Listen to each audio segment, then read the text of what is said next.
1,42,000 Singapore dollar மதிப்புடைய 2 கிலோகிராமுக்கும் அதிகமான கஞ்சா மற்றும் ஷாபு போதைப் பொருட்களை கடத்த முயன்ற சந்தேகத்தின் பேரில் 46 வயது மலேசிய பெண் ஒருவர் திங்கட்கிழமை சிங்கப்பூரில் கைது செய்யப்பட்டார்.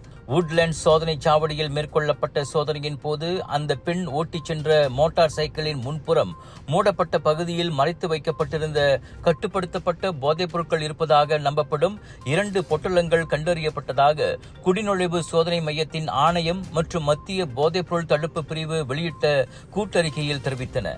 அதே இடத்தில் மொத்தம் 7 பொட்டலங்கள் கண்டுபிடிக்கப்பட்டதாகவும் அவற்றில் 1057 கிராம் கஞ்சாவும் 973 கிராம் ஷாபு போதைப் பொருளும் இருப்பது தெரிய வந்ததாக அதிகாரிகள் தெரிவித்தனர். சிங்கப்பூருக்கு 250 கிராமுக்கு மேல் மெத்தபெத்தமைன் அல்லது 500 கிராமுக்கு மேல் கஞ்சாவை கொண்டு செல்லும் நபர்கள் பிடிபட்டால் 1973 ஆண்டு போதைப்பொருள் தவறாக பயன்படுத்தும் சட்டத்தின் கீழ் மரண தண்டனையை எதிர்நோக்க நேரிடும்.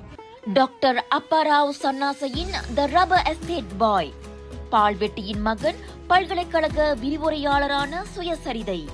இவரின் மகள் டாக்டர் நிஷாந்தி அப்பாராவ் கைவண்ணத்தில் உருவான டிவினிட்டி இன் டைவர்சிட்டி 108 இந்து தெய்வங்களின் சுருக்க கதை.